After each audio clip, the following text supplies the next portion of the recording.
ஆதித்யாயச சோமாய மங்களாய புதாட்ச குருச்சுக்கர சனி அம்ச ராகுவே கேதுவே நமக.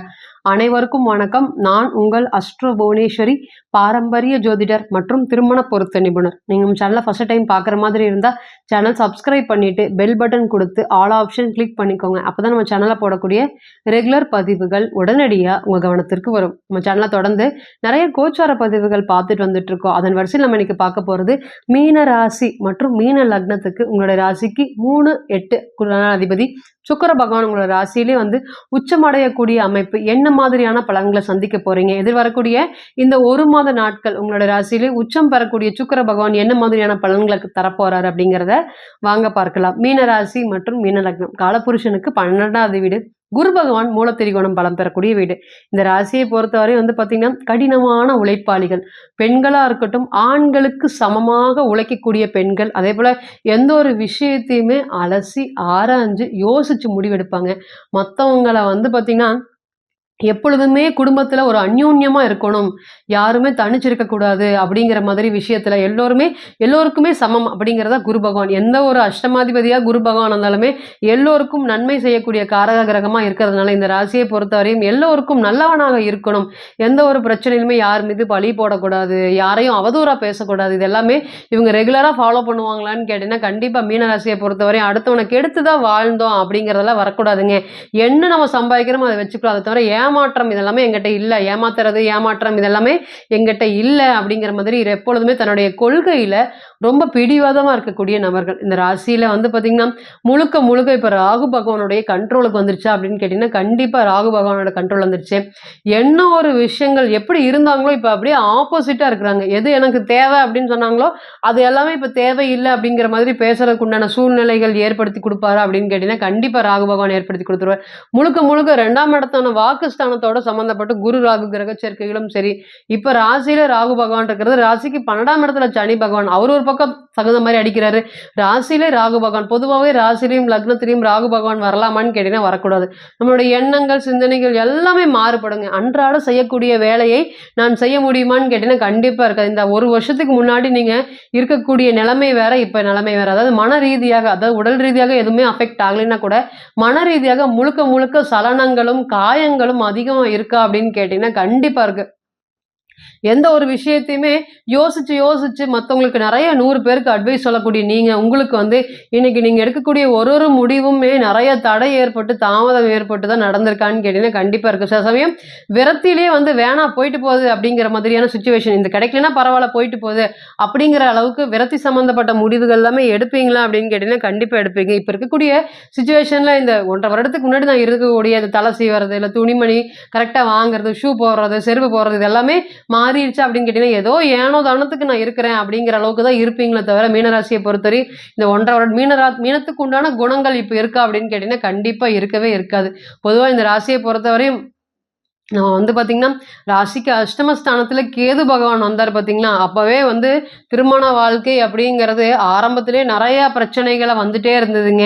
அதாவது அவங்கள மாற்றி எங்களை மாற்றி அவங்களுக்கு ஏதோ ஒரு பிரச்சனைகள் வந்துட்டு இருந்தது. இருந்தாலுமே ஒரு அண்டர்ஸ்டாண்டிங் ஏதோ ஒன்று போயிட்டு இருந்தது. ஆனால் இந்த 1.5 வருட காலமாகவே பிறந்த கால ஜாதகத்தில் அங்கே சனி உச்சமாக இருக்கக்கூடிய நபர்கள், அதாவது துலாத்தில் உச்சமாக இருக்கக்கூடிய நபர்கள் மீன லக்னத்தை அங்கேயே பார்த்தீங்கன்னா அஷ்டமத்தில் சனி உச்சம் பெறக்கூடிய அமைப்பு எல்லாமே நிச்சயமா திருமண வாழ்க்கையில் 100% இந்த ஒட்டிட்டு இருந்தது எல்லாமே கொஞ்சம் பந்தம் பாசம்னு இருந்துச்சு. 4 பேருக்காக நாங்க வாழ்ந்துட்டு இருந்தோம் அப்படிங்கிறவங்க எல்லாமே இந்த பஞ்சா பறந்து இந்த 1.5 வருடத்துல போயிருப்பாங்களா அப்படின்னு கேட்டீங்கன்னா திருமண வாழ்க்கை கண்ணா பெண்ணா ஆகுமான்னு கேட்டீங்கன்னா இந்த 1.5 வருட காலமாக அப்படிதான் போயிட்டு இருக்கு. ஏன்னு கேட்டீங்கன்னா அங்கேயே சனி பகவான் இருக்கக்கூடிய நபர்களுக்கு கோச்சார கேது வரதெல்லாமே பார்த்தீங்கன்னா அஷ்டமஸ்தானத்துல மாங்கல்ய பலத்தை ரொம்பவே குறைக்க செஞ்சு நிறைய பிரச்சனைகளை ஏற்படுத்துவாரா அப்படின்னு கேட்டீங்கன்னா கண்டிப்பா ஏற்படுத்தியிருப்பாரு. அதனால யாரு வாழ்க்கையில ஆதாரமா நினைச்சிட்டு இருந்தேன்னா அவங்கள விட்டு பிரிஞ்சு வரக்கூடிய சுச்சுவேஷன்லாம் இந்த 1.5 வருட காலத்துக்கு முன்னாடி ஏற்பட்டிருக்குமா அப்படின்னு கேட்டீங்கன்னா ஏற்பட்டிருக்கும். இப்பொழுது மட்டும்தான் தனிமை முழுக்க தனிமையை அனுபவிச்சுட்டு இருக்கீங்களா அப்படின்னு கேட்டீங்கன்னா கண்டிப்பா இருக்கீங்க. இப்ப 7ஆம் பாவத்துல கேது அப்ப நிச்சயமா வந்து மன விரக்தியும், மன அமைதியுமே துளியும் இருக்கா அப்படின்னு கேட்டீங்கன்னா, கண்டிப்பா இல்லவே இல்ல. இப்பதான் உங்களுக்கு ஆன்மீகம் சம்மந்தப்பட்ட எண்ணங்களும், சிந்தனைகளும் கோயிலுக்கு போறதுனால உங்களுக்கு கொஞ்சம் ரிலீஃபா நீங்க உணர்ந்திருப்பீங்களான்னு கேட்டீங்கன்னா, இந்த 1 1/2 வருட காலமாகவே இந்த 6 மாதம் 6 டூ 8 மாத காலமாகவே கோயில் போறதுனால கொஞ்சம் ரிலீஃபா இருக்குது. எந்த பிரச்சனைகளும் வராம இருக்குது. நான் என்ன மாதிரி இருக்கிறதுனால எதுவுமே பிரச்சனைகள சந்திக்கிறதில்ல. முன்ன மாதிரி யாருகிட்டயும் பேசுறதில்ல. அதனால சந்திக்கிறதில்ல அப்படிங்கிற மாதிரி உங்களை நீங்களே வந்து மனச கட்டுப்படுத்தி வச்சிருப்பீங்களா அப்படின்னு கேட்டீங்கன்னா, கட்டுப்படுத்தி வச்சிருப்பீங்க. இதெல்லாமே நீங்க கடந்து வந்த பாதைகள். இனி எப்படி இருக்க போகுது? உங்களோட அஷ்டமாதிபதின்னு சொல்லக்கூடிய சுக்கிர பகவான் எங்களோட ராசிக்கு முதல் தர யோகாதிபதியா இல்லைன்னா கூட, ராசியிலேயே வந்து உச்சம் பெற்று மாளவியா யோகம் அப்படின்னு சொல்லக்கூடிய யோகத்துல இருக்காரு. அப்ப நிச்சயமா ஒரு நன்மை செய்யக்கூடிய அமைப்பா அப்படின்னு கேட்டீங்கன்னா, 3ஆம் அதிபதி வாழ்க்கையில வந்து எவ்வளவுதான் நமக்கு கர்மா இருந்தாலும் 3ஆம் அதிபதி பலம் பெற்றால் நம்மளுடைய முயற்சியின் மூலமா அந்த கர்மாவை நமக்கு எதிர்த்து வரக்கூடிய கர்மாவை நம்ம கழிக்க முடியுமா அப்படின்னு கேட்டீங்கன்னா கழிக்க முடியும். நிச்சயமா அதுதான் வந்து பாத்தீங்கன்னா இன்னைக்கு உங்களுடைய லக்னத்திலே உச்சம் வரக்கூடிய அமைப்பு. இப்ப இத்தனை நாளா ஒரு மன அமைதி இல்லாம ஸ்ட்ரெஸ் இல்லாம இருக்கக்கூடிய நபர்களுக்கு இந்த நேரம் மன அமைதி ஏற்படுறதுக்கும் அடுத்த கட்ட முயற்சியை மேற்கொள்வதற்கும் இத்தனை நாள் நடந்து போயிருச்சு. இனி வரக்கூடிய நாட்கள் எல்லாமே நல்லதா இருக்க போகுது அப்படிங்கிற மன மாற்றத்தையும் திருப்தியையும் ஏற்படுத்தி கொடுப்பாரா அப்படின்னு கேட்டீங்கன்னா கண்டிப்பா ஏற்படுத்தி கொடுப்பாரு. இந்த நேரம் சுக்கிரன் லக்னத்திலே உச்சம் பெறக்கூடிய அமைப்பு எல்லாமே நிறைய குடும்பம் விஷயத்துல வந்து பாத்தீங்கன்னா யார் தலையீடு இல்லாம இருக்கோ அவங்க எல்லாருமே தலையீடு வந்து ஏறக்குறைய குடும்பம் பிரிஞ்சு டைவர்ஸ் வரைய சுச்சுவேஷன்ல போயிருச்சு. கடைசி வழியாக பெரியோர்கள் சம்மதத்தோடு திரும்பி பேசி பார்க்கலான் இருக்கிறோம்.